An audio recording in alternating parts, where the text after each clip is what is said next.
UP के मुख्यमंत्री योगी आदित्यनाथ आज अंबेडकर नगर जिले के दौरे पर रहेंगे। सीएम योगी जिले को 700 करोड़ रुपए से अधिक की सौगात देंगे।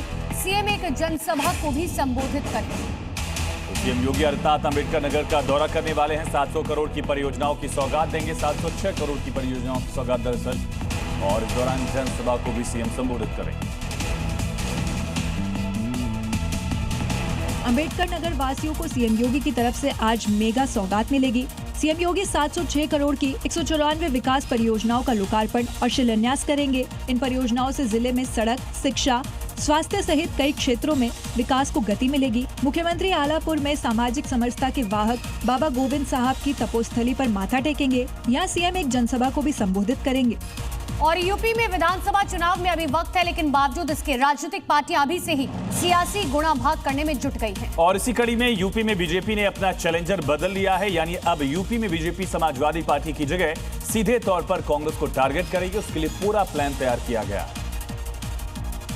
जिसके तहत बीजेपी ने तिरंगा यात्रा विभाजन विभीषिका का मुद्दा उठाएगी। साथ ही संत रविदास समरसता संकल्प अभियान के तहत जात पात पर कांग्रेस को घेरेगी। वहीं डॉक्टर अंबेडकर को भारत रत्न कांग्रेस की सरकार में नहीं, बीजेपी की सरकार में मिला। बीजेपी ऐसे मुद्दों के जरिए राहुल गांधी और कांग्रेस को घेरेगी। दरअसल कांग्रेस ने चढ़ावा चोरी जैसे मुद्दे को हाईजैक करते हुए सीधे तौर पर सरकार को निशाने पर लिया। यूपी चुनाव के मद्देनजर प्रियंका गांधी की अगुवाई में यूपी कांग्रेस के सांसद किशोरी लाल शर्मा, इमरान मसूद, इमरान प्रतापगढ़ी के बीच बैठक हुई, जहां आगे की रणनीति पर चर्चा हुई। उत्तर प्रदेश विधानसभा चुनाव 2027 की आहट के साथ ही उत्तर प्रदेश की राजनीति का केंद्र अब दलित वोट बैंक बन गया। 2024 के लोकसभा चुनाव में झटके के बाद भारतीय जनता पार्टी ने दलितों को साधने के लिए बड़ा दांव चला है। इसके लिए योगी सरकार ने अनुपूरक बजट में BR अम्बेडकर मूर्ति विकास योजना के तहत 407 करोड़ रुपए का भारी भरकम बजट प्रस्तावित किया है। इसके जरिए प्रदेश भर में अम्बेडकर, संत रविदास और ज्योतिबा फुले जैसे महापुरुषों के स्मारकों का कायाकल्प किया जाएगा। इस योजना के तहत यूपी की हर एक विधानसभा में डॉक्टर अम्बेडकर के 10 स्मारकों का कायाकल्प होगा। साथ ही महापुरुषों की मूर्तियों की सुरक्षा के लिए बाउंड्री वॉल का निर्माण किया जाएगा। उत्तर प्रदेश में दलित आबादी 21 से 22% है। ये वोट बैंक राज्य के 403 विधानसभा सीटों में से 85 आरक्षित सीटों पर जीत हार तय करती है। साथ ही 140 अधिक सामान्य सीटों पर भी सीधा प्रभाव रखता है। और अगली खबर प्रतापगढ़ से है, जहां पर पुलिस और बदमाशों के बीच मुठभेड़ हुई है। मुठभेड़ में लुटेरे को गोली लगी है। बदमाश गोविंद सिंह गिरफ्तार किया गया। महिला को बंधक बनाकर इसने लूट की थी।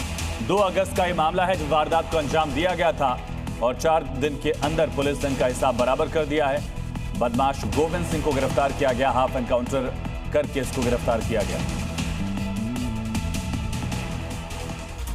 यूपी के सीएम योगी आदित्यनाथ ने बाढ़ प्रभावित जिलों के जिलाधिकारियों के साथ भी बैठक की। सीएम ने 8 जनपद के डीएम को निर्देश दिया, बाढ़ प्रभावित क्षेत्रों में राहत कार्य तेजी से किया जाए। हर बाढ़ प्रभावित इलाके में हर गांव तक सहायता पहुंचाई जाए। साथ ही नदियों के तटबंधों की कटान को रोकने के लिए तत्काल प्रभावी कदम उठाने के निर्देश दिए गए। लखनऊ में मुख्यमंत्री योगी आदित्यनाथ ने बाढ़ से बचाव और राहत कार्यों की समीक्षा की। इस मीटिंग में सीएम ने अधिकारियों को जिलों के हिसाब से योजना बनाने के निर्देश दिए। बाढ़ प्रभावित 8 जनपदों के जिला अधिकारियों के साथ समीक्षा बैठक में सीएम ने राहत काम में तेजी लाने के निर्देश दिए। मीटिंग के दौरान सीएम योगी ने कहा कि किसी भी बाढ़ प्रभावित परिवार को सरकारी सहायता के लिए इंतजार न करना पड़े।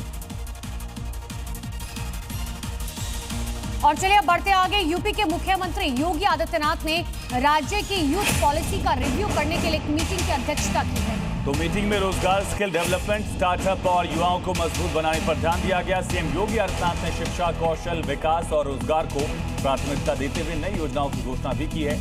नई युवा नीति, जिसके तहत उत्तर प्रदेश के युवाओं के लिए एक एकीकृत पॉलिसी तैयार करने की। लखनऊ में मुख्यमंत्री योगी आदित्यनाथ ने प्रदेश की नई युवा नीति को लेकर एक हाई लेवल रिव्यू मीटिंग की। बैठक में सीएम ने अधिकारियों को निर्देश दिए कि उत्तर प्रदेश की नई युवा नीति युवाओं की उम्मीदों और जरूरतों के हिसाब से तैयार की जाए। इस नई नीति का लक्ष्य प्रदेश की युवा शक्ति को आत्मनिर्भर, सक्षम और भविष्य की चुनौतियों के लिए पूरी तरह से तैयार बनाना है। इतना ही नहीं, युवाओं के विकास के लिए एक स्वतंत्र विशेष आयोग बनाया जाएगा। ये आयोग युवाओं के कल्याण से जुड़ी योजनाओं की रूपरेखा तय करेगा।